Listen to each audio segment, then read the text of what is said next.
Mesma programação, não? Mais ou menos a programação daquela. Isso aqui, lá, do lado.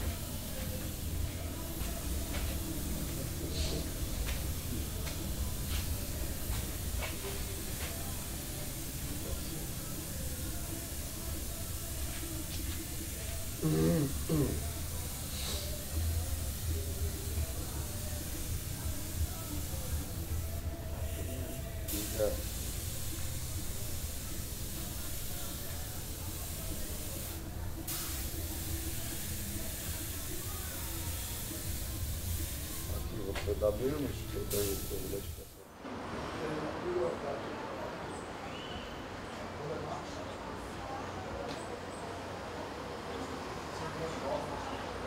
Eu nasci em 1944, em Caruaru. Filho de um marceneiro, um cigano em transição, que era um marceneiro, escultor popular, luthier e de uma rendeira, uma mulher que fazia renda, filha de um mestre de obras negro de cor. Daí é que vem o eixo da raça negra no meu trabalho, que é o mesmo eixo que predomina na manifestação do Brasil, na alma brasileira. O Brasil é um país essencialmente negro. Ele tem nuances do índio, nuances do português e de várias raças, mas o eixo da coisa brasileira é a cultura negra. Futebol, o samba, né? E o modo de viver, o modo dengoso de viver, o modo maleável de viver. Então, abre os olhos para o mundo na feira de Caruaru, diante do tabuleiro do mestre Vitalino, que era amigo do meu avô. E que aos 4 anos, que é a lembrança mais remota, os dois falavam muito sobre, cada um sobre o seu trabalho. A arte de construir e a arte cerâmica do Vitalino.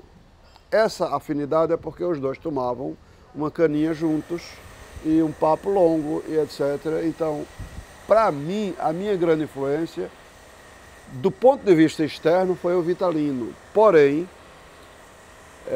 pelo DNA eu já nasci artista. Eu vim programado, vim com uma sensibilidade exagerada, o que eu costumo dizer, que nós, os artistas, somos produtos da natureza com defeitos de fabricação. O artista, para mim, é isso. É uma sensibilidade exagerada onde você vê tudo, onde ninguém está vendo absolutamente nada.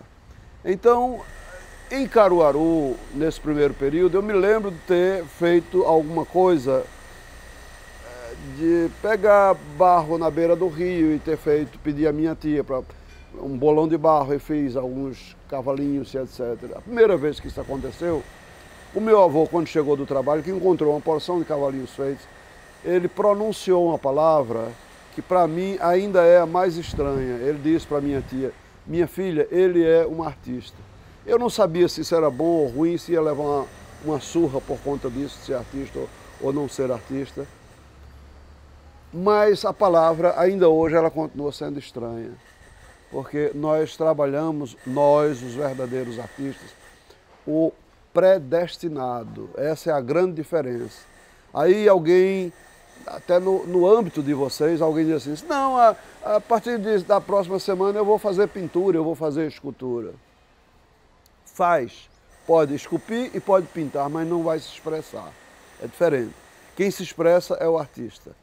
Então, o Machado de Assis define essa situação. Ele diz que existe no mundo 2 tipos de arte. A daqueles a quem a arte escolheu, esse é o predestinado. E aqueles que escolheram a arte são as pessoas que escolheram a arte. Elas podem fazer uma pintura, uma escultura, mas não tem a alma do artista. E então, ele define esses 2 trabalhos como A do predestinado, a arte do predestinado é uma arte vibrante, natural, genuína e feiticeira. A do outro é um produto, que eu não sei se podemos chamar de arte, é um produto que ele chama de uma arte tesa, engomada e xoxa.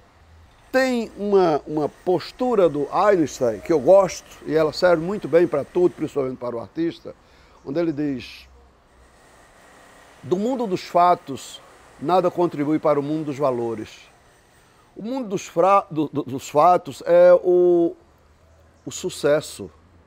O marketing faz. Sucesso de qualquer um fez. Xuxa cantar, fez não sei quem dançar. O marketing faz tudo isso. Agora, êxito é que é diferente. Essa é a diferença entre Paulo Coelho e Machado de Assis.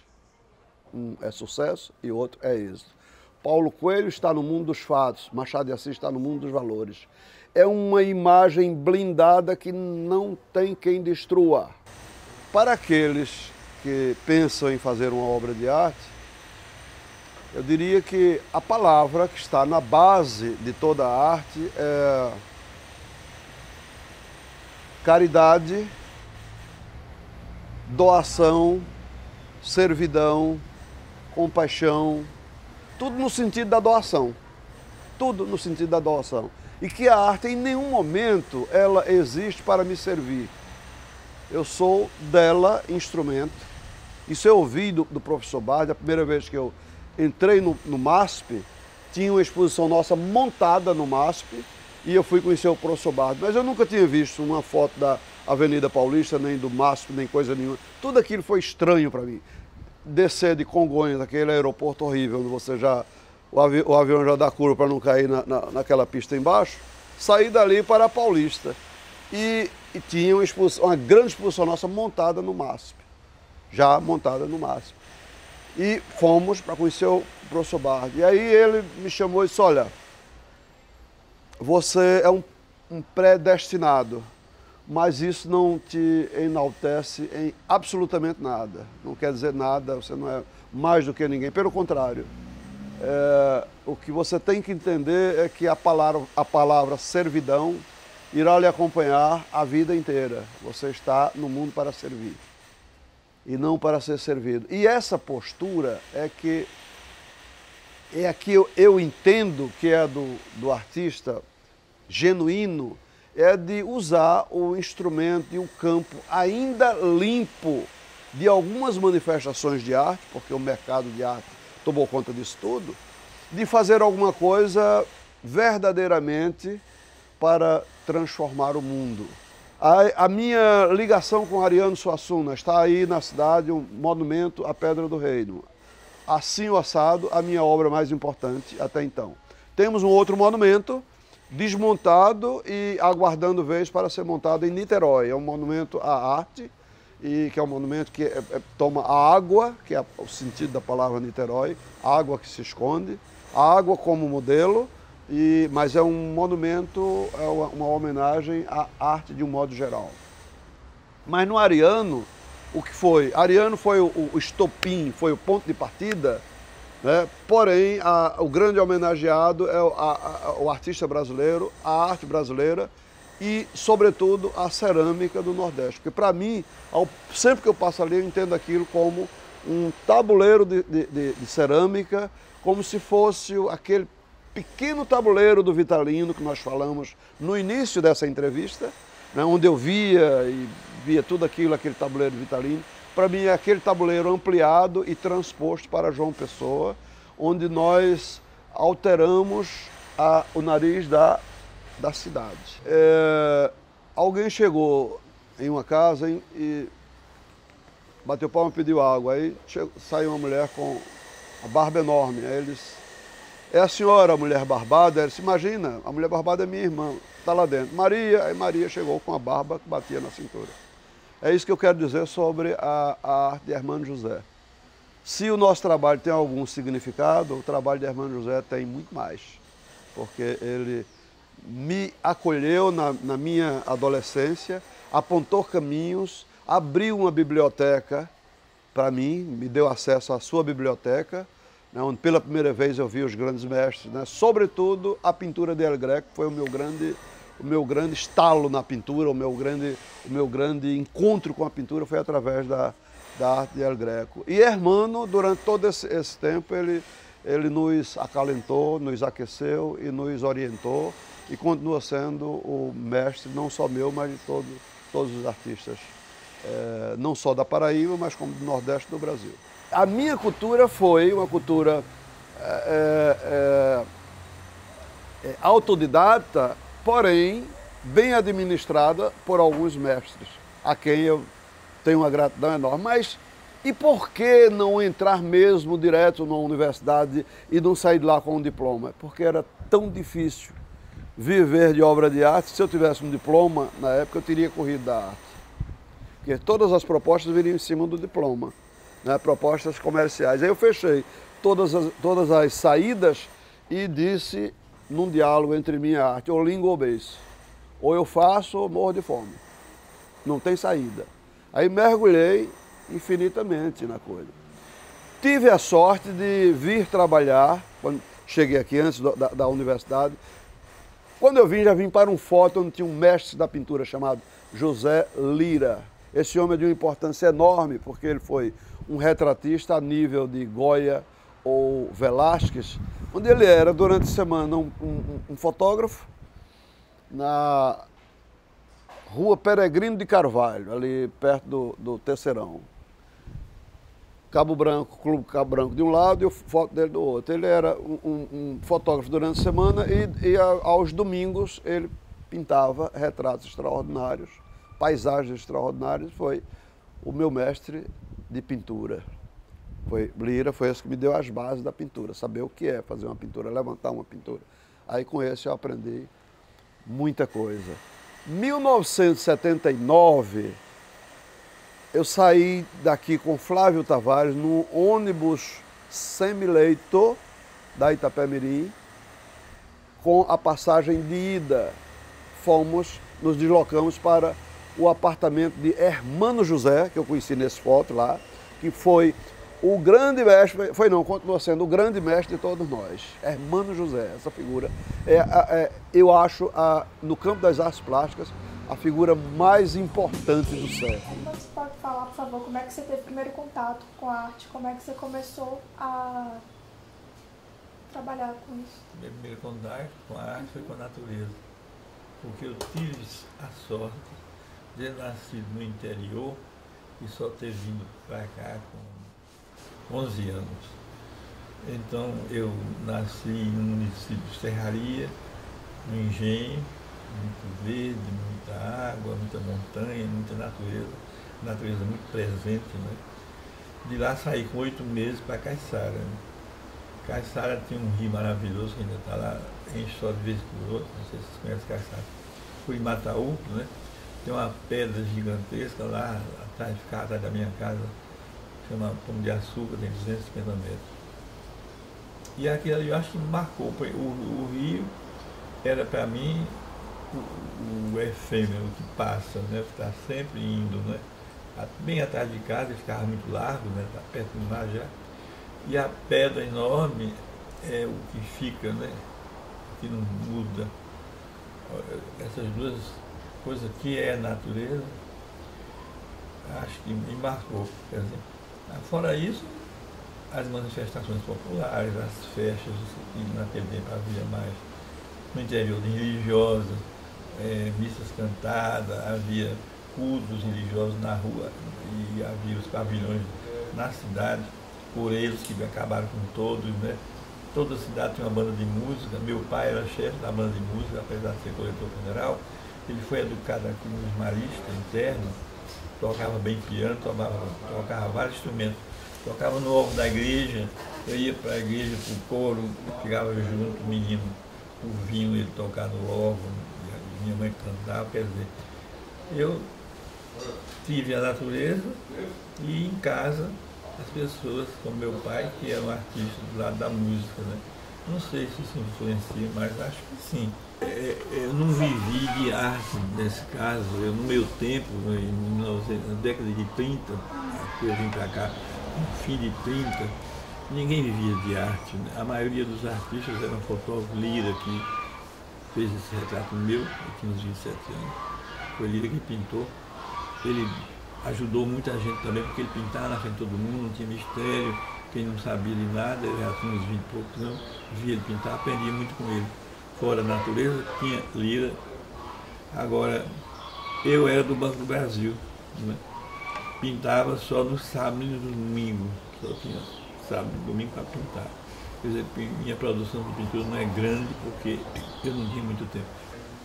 Varia um pouco de cada artista, de cada pessoa, né? Existem, infelizmente, artistas que levam muito a sério mais a vaidade de aparecer, de estar na televisão, na mídia, hoje é a mídia, né? A internet, né? Eu não estou na internet, eu não tenho isso, não tenho aparelho, só tenho um telefone desse comum. Quer dizer, mas existem os outros que não, que se empenham em trabalhar, por exemplo, fazer valer o ponto de vista dele na sociedade, impor-se, né, pelo seu talento, pelo trabalho. Porque quem vai impor-se não é o artista. O que o artista tem de falar está na obra dele, né? A não ser um poeta. O poeta sim tem que falar, né? Mas o artista plástico, a mensagem dele ou está no que ele fez, pintou, ou não existe, né?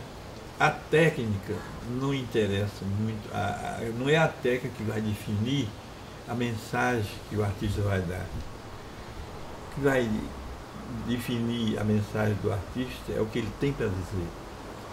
Se ele tem alguma coisa para dizer, ele vai continuar dizendo, até no traço. Picasso às vezes fazia 2, 3 traços e dizia muita coisa. Eu, quando estou pintando, eu não estou pensando na morte, eu estou pensando na vida. Porque se eu for pensar na morte, eu não saio tudo preto, né?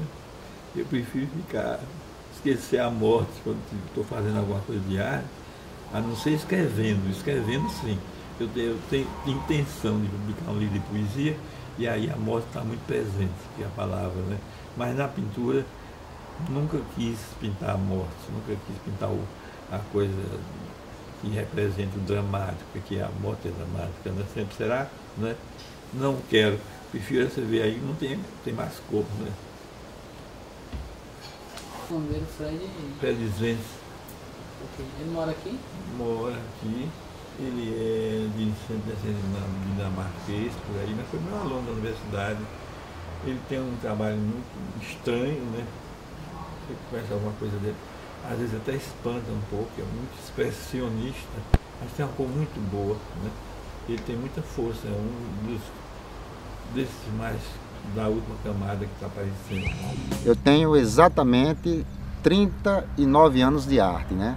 Eu comecei em 1976 e assim que eu comecei a despertar para esse caminho, para as artes visuais, eu comecei como ilustrador de jornal.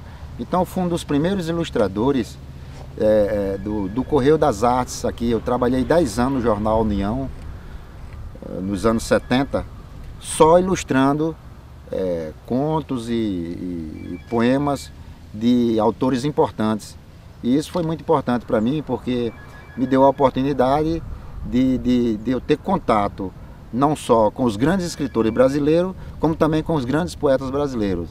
Olha, a arte para mim é toda manifestação que advém de um povo, né? Aliás, esse é o termo muito difícil de se definir, porque quase ninguém tem uma definição correta do que seja arte. Mas, na minha concepção, é isso aí. Qualquer representação de um povo, ela pode ser chamada de arte, sim. Agora, dentro dessa vertente, existe milhares de caminhos a ser tomado, né? E eu acho que a gente tem que ter muito cuidado para chegar a um ponto de saber definir direito realmente o que é uma obra de arte boa e uma obra de arte ruim. Olha, o mais interessante no artista é o seguinte: eu gosto de dizer sempre que um artista ele, antes de ser artista, ele deveria ser inventor. Então, quando as pessoas dizem, pedem meu currículo, geralmente eu boto lá, eu sou inventor, pintor, escultor, desenhista e designer. Então, os meus livros todos sou eu que faço, os meus catálogos sou eu que faço, minhas logomarcas tudo sou eu que faço, então eu sou designer também. Então, eu acho que isso aí é uma coisa importante para o artista, e não só por isso, porque todo artista, ele para ele ter uma negociação em termos de mercado na cidade dele e no mundo onde ele vive, ele tem que inventar um estilo, ele tem que descobrir um estilo. Então, desde que eu comecei a desenvolver o meu trabalho, que eu pesquisei e fui atrás de descobrir um estilo onde as pessoas olhassem e pudessem ver que aquele trabalho era de Fred Svensson. Então, isso é a coisa que mais me gratifica, porque hoje, se você visse aí esse texto que eu tive o prazer de receber de Ferreira Goulart, ele me coloca como um inventor de novos seres, quer dizer, isso para mim é uma coisa fenomenal, porque a gente conhece que só quem inventou as escolas foram os grandes artistas, né? Picasso, Salvador Dalí, Rembrandt, Renoir, essas pessoas inventaram as escolas, então são importantes por isso, e eu, sem nenhuma pretensão de ser comparado a esses grandes gênios das artes, mas eu já sou considerado um artista que inventei um novo estilo no Brasil. Design é uma coisa interessante demais. Eu acho que todo artista plástico, principalmente aquele artista visual, que ele traz uma carga emblemática no seu trabalho, assim como Picasso, como tantos outros artistas do mundo, ele deveria entender um pouco de design. Porque design é aquela marca, a forma, e é uma coisa que você explica uma obra em poucos traços, em poucas coisas. Você explica uma empresa, você explica uma obra, você explica... Quer dizer, não é uma coisa fácil você trabalhar com design. Sim, eu tenho muita intenção de trabalhar com design mesmo, design de móveis, design de carro, design de óculos. Então, você só entende esse mundo se você realmente tiver inclinações para ele, né? Se você fizer parte daquilo ali. E o design também passa por isso, né? Pela confecção. Eu tenho essa vantagem, essa dupla vantagem. É que além de eu fazer os trabalhos, eu cuido para que meu livro saia com qualidade, meus catálogos saiam com qualidade, porque eu mesmo sei fazer. Okay. Olha, eu acho que a Paraíba, ela é pródiga demais em artistas visuais, né? E eu acho que nem a Paraíba mesmo ainda tomou conhecimento disso. Então, o nosso mais importante artista brasileiro, e indiscutivelmente, e que por incrível que pareça, é pouco conhecido na Paraíba, é o nosso grande Pedro Américo de Areia. Eu acho que isso nos traz uma carga genética muito grande e faz com que a gente seja muito respeitado em São Paulo e Rio por ter uma grande qualidade na pintura paraibana. E isso deveria ser mais entendido pelas autoridades da Paraíba, né? Mas infelizmente isso não é tão bem notado, mas eu acho que a Paraíba ela é muito pródiga mesmo em artistas plásticos, e essa nova geração, a nova geração é muito boa mesmo, e a gente discute se a gente teria uma grande, porque é o seguinte, o mercado de arte, ele só se abre quando se tem bons artistas. E a Paraíba sempre foi um grande mercado, um grande celeiro de artes plásticas. João Pessoa sempre foi, assim, com o desconhecimento das pessoas, mas sempre foi um grande mercado de arte, né? Então, desde os anos 80, que a gente tem o privilégio de dizer que vive só do seu trabalho, o artista visual vive só do seu trabalho. Então, eu nunca tive um patrão, nunca trabalhei para ninguém. E assim, uma leva, vamos dizer assim, de 20 artistas plásticos em João Pessoa, que são hoje profissionais. Essas pessoas já, elas vivem do seu trabalho único e exclusivamente.